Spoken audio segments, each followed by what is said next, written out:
Welcome to the summit, Know Yourself Simply as This. And I now have the pleasure to introduce you to Stephen Lindstad. Hi, Stephen. Thank you, Susan, for having me. And you are a writer, you're a poet, you're also a painter, and you are a co-founder of the New Hope Clinic that specializes in chronic illnesses. And then you're also the founder of Scala Heart Connection. And I have attended some of your workshops and I read your books, and here's the Scala Heart Connection book that is beautiful. We have the quantum healing codes here, which are the music, the codes for stabilizing or harmonizing your chakras and energy fields. And here we have the Heart of the Hero, and it's a beautiful book that also goes into everything that you're teaching about the sacred geometry, the Metatron's cube, the zodiacs, how all the numbers and geometry works together, and you even go into the solar system and spirals and everything chakras. It's you really put it all together very nicely. And I am here today to interview you about that. What is all that about? And at first, I would like to know, how is it that the world comes into existence, that we are here? It's the formless, no form, and then it kind of vibrates into form, into this beautiful form. And how does that happen, from little strings vibrating, and it becomes this beautiful world? And I'll let you take over. That's a great question and a very complicated question. Reading in all the ancient texts talk about how the world came into existence through vibration. So even physics now says that everything is moving, everything is in motion, everything is vibration. And there are particular vibrations that seem to be very prominent and connected to different aspects of nature, different aspects of life. And you can find those same geometries, those same numbers in the geometry of Metatron's cube. And so when I looked at the geometry of Metatron's cube, it was obvious that there are 12 circles around the center. And you can correlate those 12 circles with the zodiac. And within the zodiac, you have different personality traits. And so in my quest to really look at how can we become closer to the divine, how can we sort of take our ego self out of the equation and just be one with that vibration, what is the process of that? And I found that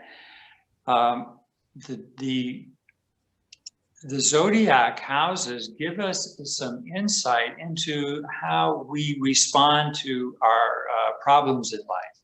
So that life is always giving us different challenges, that I think life does that to help us get more and more in touch with our desires and the things that we want, the things that keep our mind and our emotions occupied in this material space-time existence.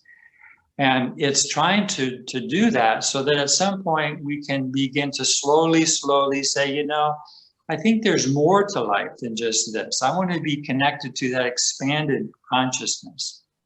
And so when we look within ourselves, we find that for example, when something happens to me that goes against my ego, let's say, I tend to respond to that in a way that I learned growing up. So I am always habitually responding in a pattern kind of way. And the houses in the zodiac can help us identify what are those patterns and why do we keep activating that? And more importantly, how do we go beyond that? How do we let that go? Does that make sense? Yes, it makes sense. It makes sense how it's all interrelated, and the zodiac and all the numbers and the chakras, and it's all interconnected, as above, so below. And inside, outside. It's all one, and I can see how it's all arising in all these patterns. And so essentially within the geometry of Metatron's cube, I have equated the zodiac houses with the chakras. And the chakras also have different personality archetypes. mm-hmm. And the geometry of Metatron's cube comes about through different frequencies, and those frequencies are really just numbers. So if we can identify the numbers behind the geometry, we can see how they correlate to the chakras and to the zodiac. So that when I am having an issue that is throwing me off center, that is causing me to sort of really overactivate my ego self, I can ask my heart, and we haven't really talked about that, but I believe that our heart is also vibrating in resonance with the universe, with the cosmic consciousness, if you will. And so because of that, if we can learn to tap into our own heart, we can ask our heart to guide us through this Metatron's cube to show us what aspect we need to balance. And we can, once we identify the issue, we identify the positive statement that we want to move into, then we can utilize these vibrations, which are tones. It's really just music, to help us come into synchronicity or into harmony with that positive aspect that we want to bring into our life. Yeah, and then harmonizing these energies. It's like a dance, like a song. I can see how it all is interconnected, and it can be in dissonance or harmonized. And it's all, I'm sure in the big picture, it's all fine as it is. But it may be nice to look at oneself and see, where am I not in harmony with everything else that I'm part of? There is, because I'm a painter, excuse me, I end up looking at things through the lens of art and specifically painting. So I'll share with you a painting by a Russian artist by the name of Kazimir Malevich. And he's famous for having painted, the title of his painting is called The Black Square. Oh, and all it is he painted a black square inside of a white square. I've seen it. So his idea was that we are that black square, and that we are suspended in this white frame. But the white is actually an infinite white space. It's the divine, it's the sacred, it's the source of who we are. But we have found ourselves as individuals, individualized in this, what he represents as a black square. And within that black square, he says, this is where we have all of our emotions. This is where we have our thinking and our desires. This is where we think of ourselves as being separate. And because we're so preoccupied in ourself, we don't actually see or experience the divine, the infinite divine that's all around us. So it's not that we're really separate. We just have this, our mind perceives that we're separate. Yeah. Yeah, so I think that to continue that analogy, scalar heart connection is really just one of many tools that can help us to become aware of our egoic thinking. I think that the greatest challenge that we have is for us to learn to let go of ourselves, to let go of our own personal desires and wishes, because if we truly want to merge in the other, then we have to, in a sense, disappear. And it's hard for us to disappear because our mind is hardwired for survival. It wants to be an individual. But if we truly want to merge into the ocean of the divine, then we have to just be that drop that essentially dissolves in the ocean. Yeah. So it helps us to tap into the subconscious, where we hold these negative patterns and these negative thoughts about ourselves, that we preoccupy ourselves with thinking about ourselves, honestly. And it helps us to identify, where did that problem come from? How can I look at it in a different way, in a more spiritual way, so that I can actually let it go? And so I think our lifetime, that's why I wrote the Heart of the Hero. It's really the journey of the hero, because our life is a never-ending process of learning to not think, learning not to react to life as it comes to us, to just be one with what is. And sometimes we need help. And that's where Scalar Heart Connection comes in. Yeah, so you could say the patterns and the limited self, the black box, and then Scalar Heart Connection can maybe change something in you so that you can see you're not the black box. You're the light. You're not limited to what's going on in this black box. And I can see how that could be beneficial to kind of make you aware of that. And well, one way to think about it, I've been very fascinated with, on YouTube, there's a lot of videos from people interviewed who had near-death experiences. Mm-hmm. And it's fascinating to see not only how they're all very similar, they all have a very similar experience. But one of the things that strikes me is that they find themselves in this beautiful place where they're just surrounded by this ocean of love. And they have that experience, and they reach a place where the experience is so profound and it's so wonderful that they no longer have words to describe it. And that's because our mind inside that black square can't describe what's outside the black box. So we have to experience it to really to know it, to say, it's one thing to say, well, I'm one with the universe, and it's another to actually have that experience. And what we find with these people is they all come back and they say, I just want that. I just want to merge into that cosmic consciousness. And my life, the things that I was worried about before, are no longer important to me. That really the only thing that is important is love for myself, love for others, and most of all, love for the divine. And so I think it really all comes down to that. It's what do we focus our mind's attention on?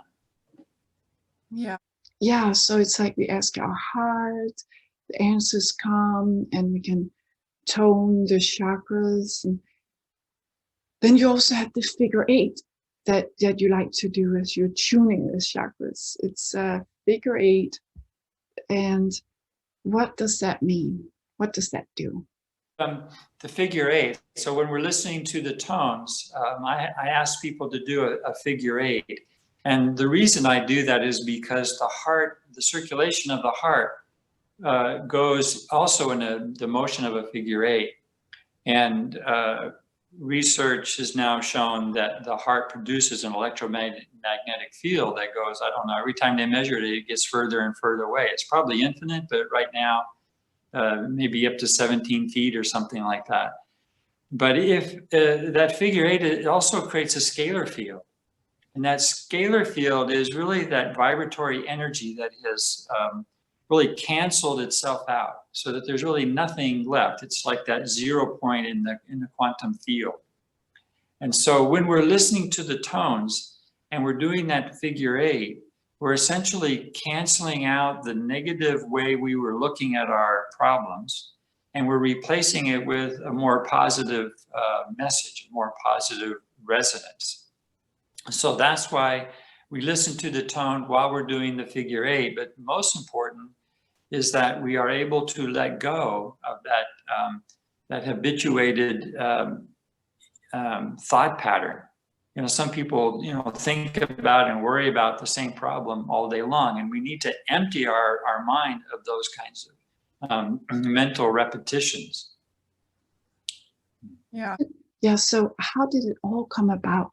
Like all these numbers for you, you correlated all the numbers with Metatron's cube, and the vibrations and the zodiac and the Enneagram and the chakras and spiral, like you talk about, it's a spiral, and it's like we go and around, but it gets deeper and deeper. And what is all that?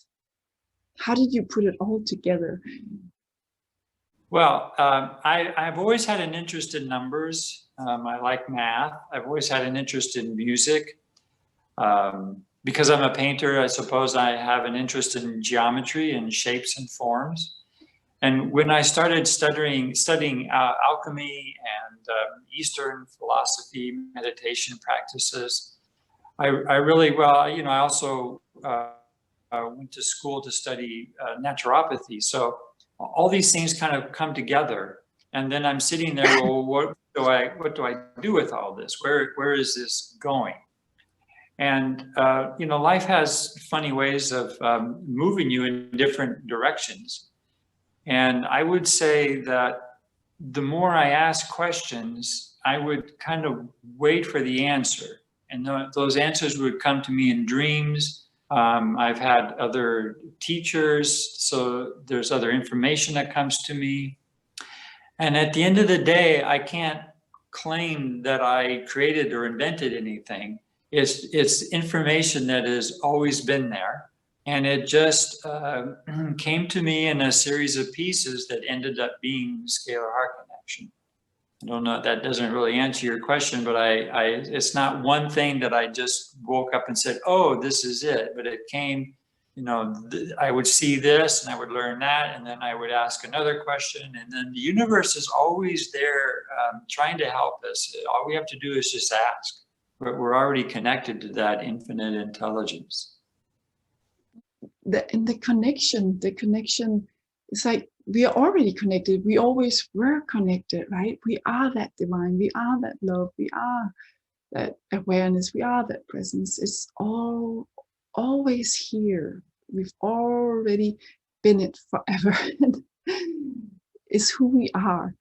So it's like we're already it. And we don't need to even connect to it. In my experience, I find that people are usually anxious about life. They're afraid about the future. And we have a hard time allowing ourselves to be loved. It seems strange because we all want love, but it's kind of a human nature sometimes not to think we're good enough maybe, or we just don't allow, we're not comfortable with it. We don't know what it feels like. And I think the biggest part of that process is recognizing that the universe is love, and to open ourselves up to, first of all, that's why I said loving ourselves and opening ourselves to receiving love. And in that case, in that sense, we allow ourselves to receive, and we can also then receive information, but we have to allow that information to come in. Yeah. So we ask the question and then we don't run away from the answer. We ask the question and we sit there in the silence waiting for that illumination. And it's like if we are open, we ask a question, we are open to receive an answer. If there is an answer, and if not, that's fine. But just that openness of being available for whatever comes our way. There may be surprises and insights that we could never dream of. I always keep these journals with me wherever I am, by my bedside, you know, wherever I am, because you never know when an idea is going to hit you. You want to write it down because I'll just forget it. Oh yeah, a notebook. Yeah, same thing. Don't lose it. And you're also interested in family constellation. I know you've combined your scalar heart connection with family constellations. Yeah, I've been studying family constellation because within scalar heart connection, we want to look at the origin of where the problem is coming from, because most of the time we're not consciously aware of where it's coming from. So we ask the heart, well, is this something that came from a past life? Is this something that came from our ancestry? It's in our epigenetics. Is it something that came from a trauma, a childhood trauma? Where is this, the root of this issue? And the idea of it coming from an ancestor or coming from the family tree is very intriguing, and it comes up a lot. So I wanted to study that more deeply, and that's how I got involved in family constellation. And if you do family constellation, at least in my experience, in the context of scalar heart connection, and then we can ask our heart to show us who is the family member and what was their situation, what were they thinking about, what did they go through. And so it just helps us to identify all the components of what we need so that we can be at rest with the problem. We can see the source, we understand it, and then we can let it go. Could it also be more simple and just say, well, it's what it is, and I don't have to believe any of it, or I don't have to know how it came about, and because it seems like part of the story, and maybe it's not really that important. Yeah, so scalar connection is really specific to those people who will say, you know, I've been working on this problem for years and I just can't get to the source of it. And then after you've done scalar connection for a while, then yeah, you sort of just naturally begin to just start to let these things go, because you know where it's going to end up anyway. It's always going to end up with loving ourselves, loving others, and loving the divine. Yeah, because we are naturally awake, and we are naturally awareness and presence and love, and so it's like we don't have to believe the mind. We don't have to be attached to what the mind shows up as and what thoughts and all the story. We don't have to be attached to it. That is it. You just said it precisely. It is our mind and the story that we're attached to. And it's hard for us to, I mean, our mind doesn't want to let go of itself. You can never tell the mind, okay, mind, you know, I don't need you anymore. Thank you. Goodbye. You have to give the mind something better. You know, that's why these people that go in and they have this experience of that divine love within inside, in that sort of that cosmic white space, they come back and they say, okay, mind, you know, it was nice knowing you. Thanks for the ride, but we are going to focus now our attention on that divine love. And then the mind happily goes because it's blissful. It's what it's really ultimately looking for. Yeah, the mind is not the master. The mind is a companion, you could say. It's not the one who's in charge. And that takes a lifetime. If you believe in reincarnation, it can take many lifetimes to be able to come to that place where the heart is the ruler over the mind and not the other way around. And it's like, yeah, it doesn't have to take lifetimes, right? Because it's right here, right now, as we are. So it's why give it lifetimes to looping as the mind? Why give the mind that power? Right. Yeah. Yes, it's really that simple, and it's also that hard. So that's the paradox. Yeah, Stephen, thank you. Well, thank you. Yeah, it's been great to talk to you. It's good to see you again. Yeah, it's good to see you. And now you're in Brazil, right? Yes, yes. Yeah. And yeah, so you also have a website and a couple websites. And how can people get in touch with you for sessions or courses or your paintings? Scalarheartconnection.com. The books are available as downloads right now just because of the mail system and all that. There's also information on Scalar Heart Connection, the process, and there's also an online training now that I have available. And for the artwork, which really takes this whole subject and I look at it through the eyes of mythology. And so the paintings always have a very mythological content to them. Those can be seen at StephenLindstedStudio.com. Yeah, I've seen your paintings, and it's like the color combinations and the invisible becoming visible. It's like you beautifully illustrate that. Well, that's what I'm trying to do. Yes. Yeah, it shows. Thank you for having me. Yeah. Thank you.